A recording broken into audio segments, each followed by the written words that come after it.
Je commence cette visite avec une promesse, atteindre cette porte et faire le chemin inverse. À travers cette porte symbolique, dans des siècles passés où des frères et des sœurs partaient vers le rivage et ne revenaient jamais, des fois plongés dans l'océan. Là, cette fois-ci, j'y retourne. Alors, entre visite, mémoire et pèlerinage, que découvre-t-on vraiment à Gorée avec un guide? C'est parti pour la partie 2, générique.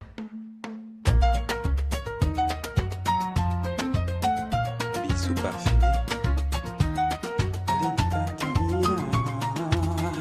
Je rejoins mon guide Momar avec le sourire. Comme d'habitude, tu commences déjà à me connaître, sans savoir que par la suite, cette visite allait être beaucoup plus difficile émotionnellement que je ne l'imaginais. Et bien entendu, je t'emmène avec moi comme si tu y étais. Si tu es antillais, africain ou afro-descendant, ou simplement passionné d'histoire, pense à partager cette vidéo autour de toi. Donne-moi ton avis sur tout et abonne-toi pour suivre cette aventure. Parce qu'aujourd'hui, on va découvrir ensemble une partie de l'histoire de l'île de Gorée. Après un accueil chaleureux, Momar commence par me donner quelques repères historiques et géographiques, mais aussi géologiques. Et là, j'apprends davantage sur Gorée, qui est une île d'origine volcanique. Elle témoigne d'un ancien épisode volcanique de la région Dakar, bien antérieur à celui des Mamelles, ces deux collines volcaniques sur lesquelles se trouve aujourd'hui le phare Mamelles, que tu as pu voir dans les épisodes précédents, et le monument de la Renaissance africaine. Et ce passé volcanique est encore visible aujourd'hui. Une partie des rues, des murs et des anciennes constructions de Gorée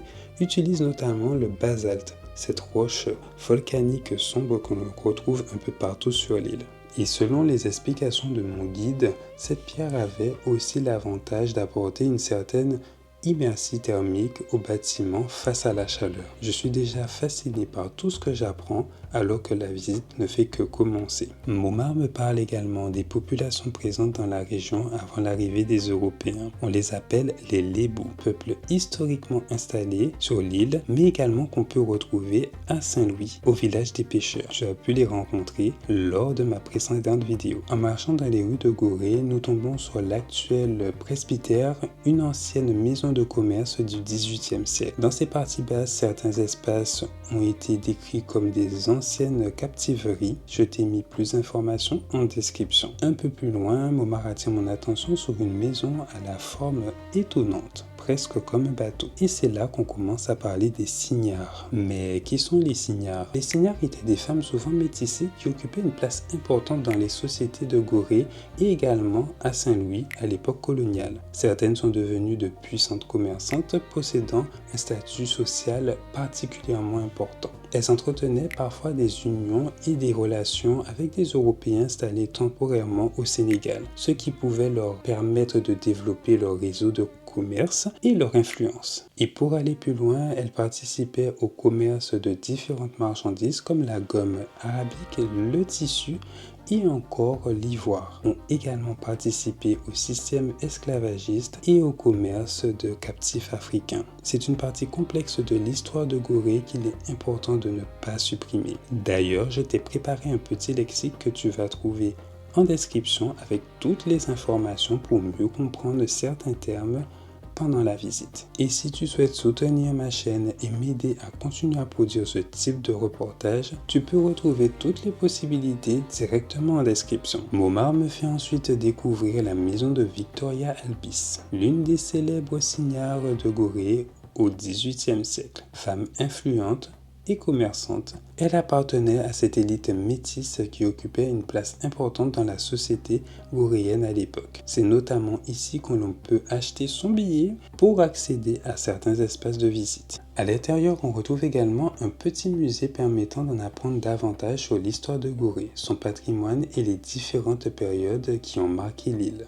Mais à ce moment-là, je ne savais même pas encore que nous allions arriver à la partie la plus bouleversante de toute la visite. Et cette séquence, j'ai décidé de presque tout filmer pour la partager avec toi. La maman vient des États-Unis. La séparation avait donc été absolument totale. Nous avons aussi une petite cellule, tout voudrais dire au prolongement à gauche, qui était réservée aux jeunes filles vierges.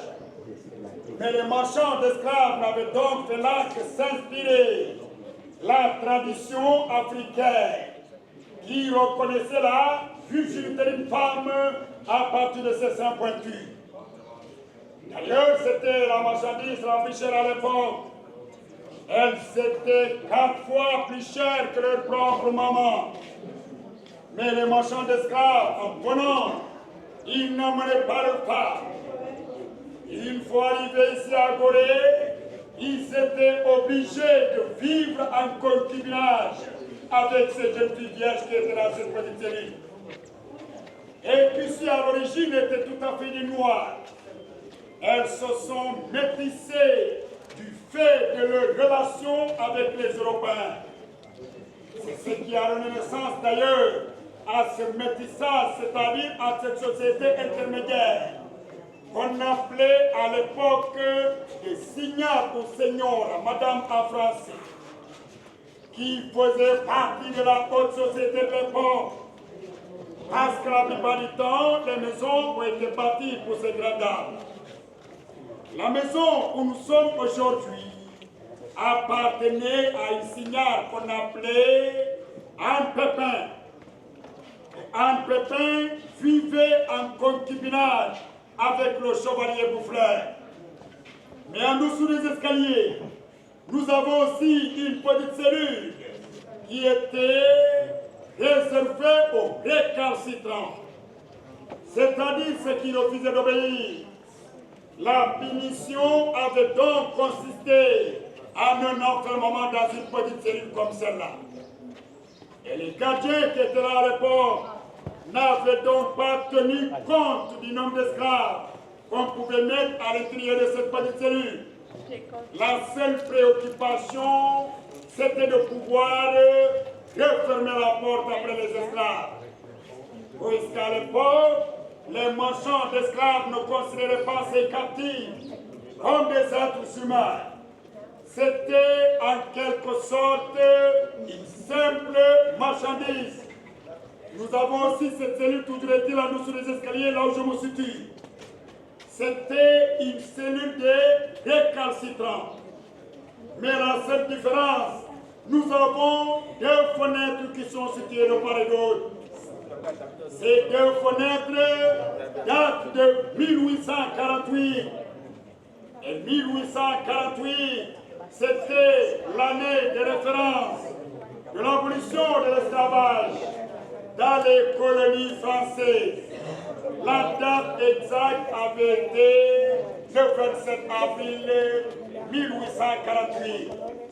Et c'est à cette date qu'avait été signé le décret d'application par Victor Schœlcher. Et la deuxième abolition n'avait pas intervenu en même temps. Il n'y a que pour la France, 1848, l'Angleterre, 1807, la Tunisie, 1846, etc., etc. Chers visiteurs, en entrant tous à la maison des esclaves, je pense que vous avez vu cette porte qui donne sur la mer. C'est la porte du voyage dite aller sans retour. Lorsque les esclaves partaient, c'est bien par ce couloir qu'ils avaient été acheminés vers les bateaux. Mais en allant vers la sortie, les négriers avaient donc construit un pont à l'aide du bois de palmier. Le pont avait donc pour fonction à l'époque de permettre à l'esclave de traverser cette porte, mais que du fait des rochers, les négriers étaient obligés de venir récupérer les esclaves pour les amener vers le bateau amarré beaucoup plus loin. Mais toujours est-il, en allant vers la sortie, nous avons 2 couloirs qui sont situés de part et d'autre. Ces 2 couloirs avaient servi de salle d'attente. C'est là où on mettait les esclaves bien avant le départ.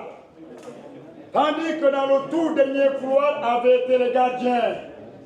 Mais les gardiens choisis parmi les esclaves, et dont leur présence finit par être inutile, les esclaves partaient enchaînés 2 à 2 à partir de chevilles. Et même comme il y avait la chair, avait été accroché un boulet en fer de 10 kg 300. Chaque fois qu'un homme avait tenté de s'évader en se jetant à la mer, du fait de la boule, il était mordoyé. Même qu'il n'avait pas le droit de tomber malade à l'époque.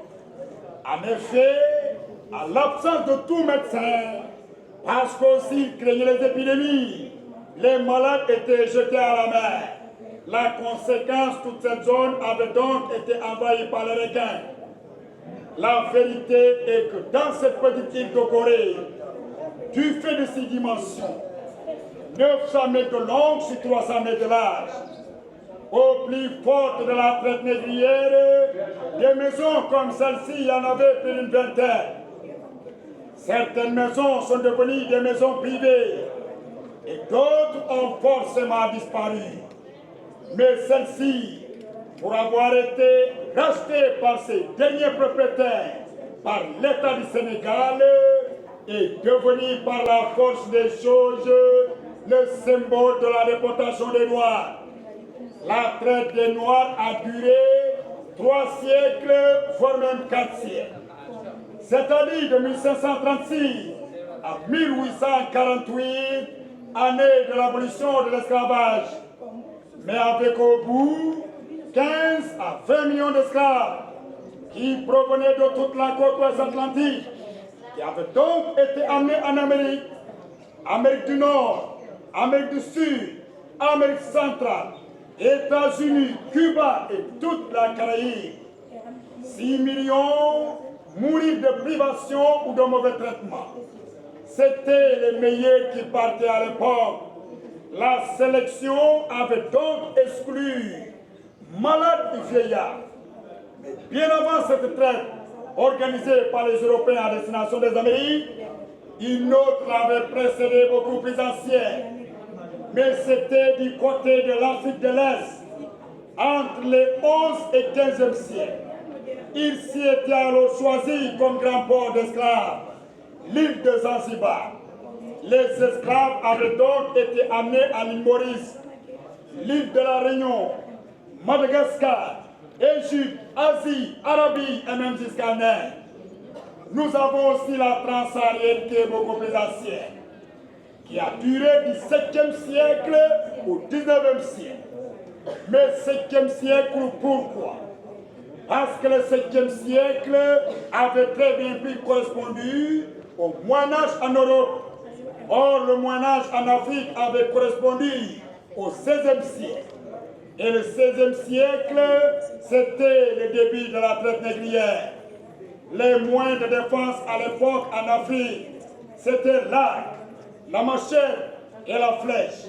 Mais les négriers ont profité de cette faiblesse pour armer les tribus de la côte contre les tribus de l'arrière-pays. Et c'était la guerre tribale, justement dans le but de se procurer des esclaves. Et des esclaves à échanger toujours et toujours contre les armes. Et même les tribus de l'arrière-pays, ne serait-ce que pour se défendre, avaient fini par y procéder.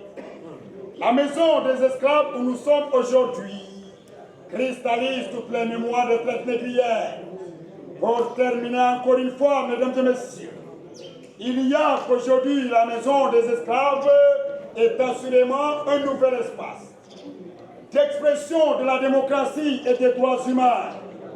Pour garder cette vision, elle se doit donc d'être pour toujours la maison des esclaves, un lieu de la réconciliation et du pardon. Merci d'être venu. Bonne visite à vous, chers visite.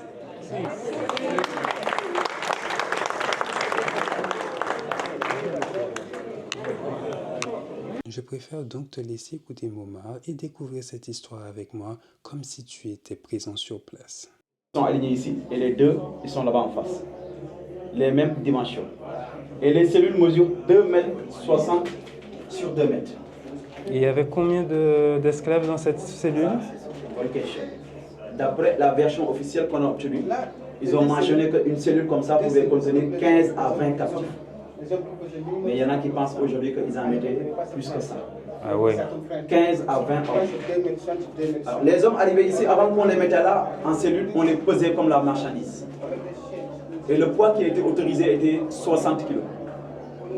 L'homme devait avoir minimum 60 kg. Pourquoi? Oui, parce que pour supporter le voyage.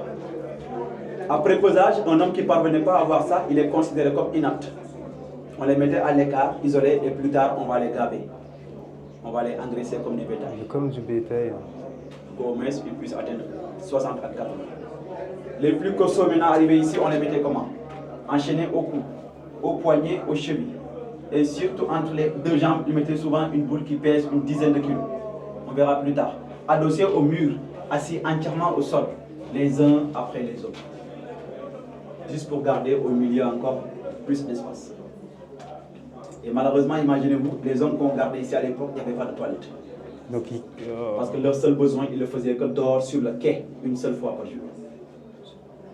Imaginez une fois dehors, si on ne va pas aux toilettes, au retour, ils vont le faire sur place. C'est la raison pour laquelle à Gorée, on avait recensé plusieurs épidémies. Dysenterie, fièvre jaune, peste, et même souvent les scorpions. Mais attention par encore, parce que là, ils ont mentionné dans leur livre de bord que les hommes qu'on gardait ici, alors il y avait toujours une race qui était supérieure aux autres. Une race qu'on appelle les Yoruba. Les Yoruba, une ethnie qui nous vient du Nigeria, du Ghana et du Bénin. Une autre race qu'on appelle les Babara du Mali. Et enfin les Mandingues du Sénégal. Parce qu'ils étaient élancés et costauds. Ils avaient minimum 80 kg. Ils disaient que souvent ils les considéraient comme esclaves ou bien étalons. Parce que souvent, très bon pour la reproduction. Tout était bien calculé et organisé. Et maintenant, un homme qui dépasse 60 kg, on l'échangeait contre un fusil. Un homme est égal à un fusil. Et maintenant, après vente, les hommes les plus costauds, ils partaient où? Spécifiquement en Amérique. Oui, pour remplacer les Amérindiens. Dans les plantations que vous connaissez. De tabac, de coton, et surtout dans les mines d'or. Donc, on retient bien les hommes les plus costauds en Amérique. On verra plus tard les conséquences à ça aussi. À l'époque, il faisait aussi chaud. l'histoire est tellement bouleversante. Je me retiens depuis tout à l'heure, mais vous voyez, mes yeux sont gonflés tellement que ça va couler dans pas longtemps, je pense. C'est horrible. C'est vraiment horrible. De le voir en vrai, c'est tout petit. C'est vraiment tout petit, donc c'est un crime contre l'humanité, ça aussi. Une cellule qui était réservée aux enfants. Imaginez garçons et filles, on les mélangeait toutes. Et là, ils venaient ici. À partir de quel âge? À partir de quel âge? Alors, dans un premier temps, un enfant, avant qu'il vienne ici, on ouvrait toujours la bouche, on regardait les dents. Parce que là, ils ont dit qu'à partir de leur dentition, ils pouvaient connaître à peu près leur âge. Ainsi, une fois qu'ils étaient âgés de 8 ans et 12 ans, ils allaient être séparés de leur mère et ils venaient ici en grand nombre. Et c'est là qu'ils ont mentionné qu'ils recensaient toujours le taux de mortalité le plus élevé. Oui. Mais pourquoi ils prenaient les enfants? Parce qu'en fait, chaque esclave avait des tâches spécifiques. Homme, femme comme enfant. Un enfant, une fois qu'il répond aux critères, 8 ans, 12 ans est vendu, on l'échangeait dans un premier temps contre tabac, miroir et des bijoux. Et maintenant, après vente, ils partaient la plupart du temps au Brésil, au Cuba. Parce qu'ils ont dit qu'en fait, arrivé là-bas, une bonne partie, ils s'occupaient toujours le transport de cacao et de café. Après les récoltes, les hommes sont dans les champs, les femmes les plus âgées dans les maisons. Tout était bien calculé et organisé. Malheureusement ici, un enfant qui tombait malade ou bien agonisant, on les remettait en mer. Excusez-moi, oui, parce qu'ici on ne soignait personne. Un esclave qui tombe malade ou bien agonisant, on le balançait tout simplement en mer. Ouais. Et les meurtrières qu'on voit ici, comme ici, aération, l'air il pénètre ici et communique avec d'autres cellules qui sont là. Vous voyez? À l'intérieur c'est large et l'extérieur est rétréci. Ce qui veut dire qu'en fait il ne pouvait pas échapper. Et après maintenant, toute forme de communication était interdite. Parce qu'en fait, ils ont relaté qu'à partir de leur communication, ils ont parvenu à mettre en place des mutineries. C'est ça qui a aéré les autres cellules qui sont sans. Mais qui tombaient toujours à l'eau. Mais oui, parce que c'était Pas armé. Et plus tard, maintenant, une fois qu'ils ont remarqué ça, ils commençaient à mettre des tribus différentes langues. Et comme ça, ils ne se parlent plus. Tout était bien calculé et organisé. Les enfants ont plaisir au Cuba. Les filles allaient faire leurs besoins sur place, contrairement aux hommes. Parce qu'en fait, les marchands esclaves avaient compris que ils venaient ici, ils n'amenaient pas de femmes à bord, ni avec leur épouse. Et l'attente à Gorée, il variait 3 mois, 6 mois. Et les maîtres qui logeaient en haut et les gardiens, ils n'hésitaient pas à venir ici et récupérer quelques-unes et aller s'accoupler avec. Raison pour laquelle il fallait qu'elle soit toujours propre. Imaginez en tout temps maintenant une fille qui parvient à tomber enceinte de son maître. Elle est considérée libre et affranchie. Elle va rester à Gorée ou bien elle va repartir à Saint-Louis. Et le bébé qui sera métis, il va avoir un statut social plus élevé qu'à la maman. D'où l'apparition des métis, les signards, déformation du mot seignorat. On en voit encore aujourd'hui. Alors, récemment, on a perdu une dernière qui restait ici. Elle s'appelait Madame Crespin. Elle est la dernière signare sur l'île. Elle nous a quittés récemment. Une grande dame aussi. Ouais. Et les filles, maintenant, imaginez qu'ils ne tombaient pas enceintes après vente, une bonne partie. Alors là, maintenant, elles partaient en Guadeloupe, Martinique ou bien Antilles. Parce que là, ils ont dit qu'arrivé là-bas, une bonne partie, elles s'occupaient toujours de la transformation de la canne à sucre. Les tâches étaient bien réparties. Ils étaient punis dans ce petit trou. À l'intérieur, et peu importe le nombre. Mais comment ça? Peu importe. Leur seul souci était tout simplement de les mettre là et de fermer la porte. Parce qu'ici, ils disaient que... plusieurs. Aujourd'hui, il y en a qui pensent qu'ils en mettaient au nombre de 7 à 8, mais on ne sait pas avec exactitude. Non, vu la méchanceté qu'on a décrite depuis le départ, je ne pense pas que c'est ça. Mais c'est horrible. Mais comment un être humain a fait pour penser à ça? Parce qu'ils disaient qu'ils ne les considéraient pas comme des êtres humains, comme des animaux, la marchandise. Ils s'en foutaient tout simplement. Et vous voyez ici, un homme de petite taille comme moi, 1m75, à l'intérieur, il est impossible de se tenir debout. Ils étaient assis et serrés les uns à côté des autres à l'intérieur. Alors, ceci n'est rien comparé aux cellules qui se trouvent au Ghana et le Mina. Les récalcitrants, on les mettait au milieu de la cour avec une petite cellule, sous le soleil. Sous le soleil, ici. Alors, une fois qu'il est cassé moralement, et que là, il récidive, imaginez-vous, ils vont venir ici à l'église. Ils vont venir quoi? Ils vont venir ici. D'accord.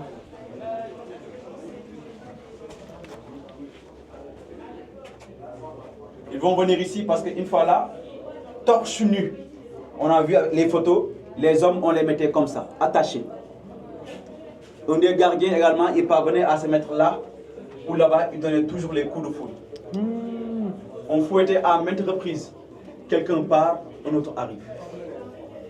Et maintenant, ailleurs dans les plantations, ils mettaient 4 piquets au sol. Les 2 qui sont là étaient réservés aux poignets. Et les 2 qui restent étaient réservés aux chevilles. Ainsi, allongés, écartelés, ils donnaient toujours les coups de fouet. Parce qu'en fait, les coups de fouet là qu'on parle ont été réglementés par le Code noir. Le Code noir établi par Colbert et Louis XIV en France en 1685, dans lequel ils ont mentionné que être esclave n'est rien d'autre qu'un bien meuble. Ils disaient une marchandise. On peut le vendre, on peut l'échanger, on peut le louer. Et le propriétaire, il va faire tout ce qu'il veut. Maintenant, gare à tout esclave qui s'enfuit. Une fois qu'on te rattrape, le code noir exige qu'on coupe une partie de l'oreille, on marque avec du fer rouge. Oui, une fois qu'on récidive, on coupe une partie de son pied, etc., etc. Est-ce que vous avez connu le film Kunta Kinte? Oui. Au final, vous avez vu, on a coupé une partie de son pied. Je disais toujours mon nom et Kunta Kinte. Parce que lui, il voulait conserver ses racines. Son identité. Exactement. Le reste de ces explications, je te laisse volontairement le découvrir directement avec Momar si un jour tu viens à Gorée. Je t'ai mis toutes ces coordonnées en description de la vidéo. Puis nous arrivons dans un endroit qui va complètement changer l'ambiance de cette visite. Une salle que je vais renommer la salle de recueillement par l'eau. On reçoit les Guadeloupéens, les Haïtiens, les Afro-Américains. Ils viennent ici en pèlerinage. Et souvent même, ils s'habillent comme vous, tout en blanc. Ils viennent en communauté. Ils vont faire le tour de l'île. Au final, ils se regroupent dans cette maison, ils vont faire des prières. Mais avant qu'il y ait ça, on avait remarqué une chose. En venant ici, certains ils se mettaient toujours à genoux, ils renversaient toujours de l'eau. C'est la raison pour laquelle maintenant, en collaboration avec eux, ils ont installé l'eau qui est là. Dorénavant, une fois qu'ils viennent, voilà, ils font le tour comme ça, ils touchent l'eau, ils renversent, comme ça. Donc, pour rendre hommage au nom de cela pour le lumière.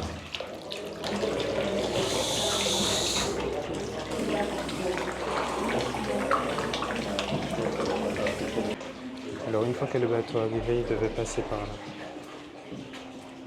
Ils étaient stockés contre les mines qui sont juste ici, voilà la porte du Nord. Donc c'est ici qu'on a baptisé la porte aller sans retour. Ils étaient alignés là en file indienne, et les femmes et enfants alignés ici et les gardiens au milieu.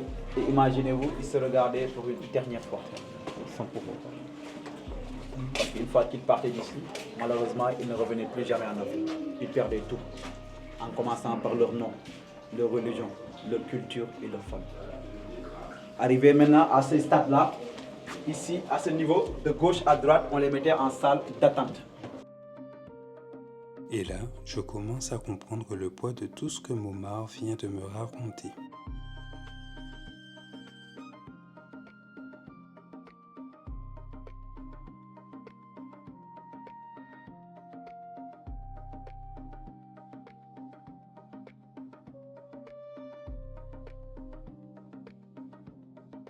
Je vais faire ce pourquoi je suis venu ici.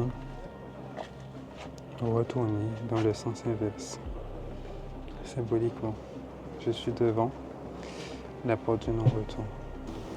À travers cette porte symbolique, dans des siècles passés où des frères et des sœurs partaient vers le rivage et ne revenaient jamais. Des fois, plongés dans l'océan. Là, cette fois-ci, j'y retourne.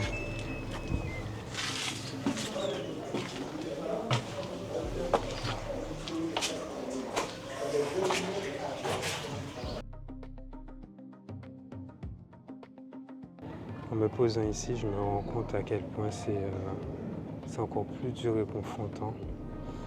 On se retrouve ici et on nous raconte l'histoire de cet endroit, tout en sachant qu'ils n'ont même pas encore fait de fouilles au niveau des océans pour retrouver toutes les enclumes, tous les poids qui ont été mis en fait, dans les jambes des différents esclaves qui ont été jetés en mer. Et j'imagine que dans l'océan, il doit y avoir tellement de restes, tellement de vestiges, tellement de choses qu'ils n'ont pas pu effacer. Parce que concrètement, l'histoire qu'on retrouve aujourd'hui, c'est une partie, on va dire, magnifiée de ce qui a été vraiment fait. Et c'est triste, c'est vraiment triste de se rendre compte qu'encore une fois, on essaie d'effacer quelque chose qui s'est passé au lieu de réparer et justement d'améliorer et de restaurer pour préserver l'histoire et que chaque personne ait ça en tête pour établir la vérité. Et là, je commence à comprendre le poids de tout ce que Momar vient de me raconter. À la fin de cette visite, j'étais encore sous le choc. J'avais besoin de quelques minutes pour digérer tout ce que je venais d'entendre et de voir. Et surtout, j'avais énormément de questions qui me venaient à l'esprit. Est-ce que des recherches archéologiques sous-marines ont été menées autour de Gorée?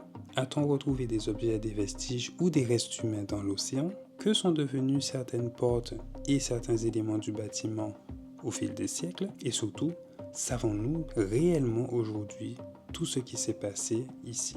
C'est exactement toutes les questions que je me posais en quittant cet endroit. Alors si cette visite t'a fait également réfléchir ou si tu connais des éléments de réponse, laisse-les-moi en commentaire. Parce que cette histoire mérite qu'on continue à la comprendre, la documenter et surtout la transmettre. Donc merci à toi d'être resté jusqu'à la fin. N'hésite pas à liker, commenter, partager. Ça soutient mon travail et ça me permet de continuer à produire des vidéos tous les dimanches. Donc je te dis à dimanche prochain.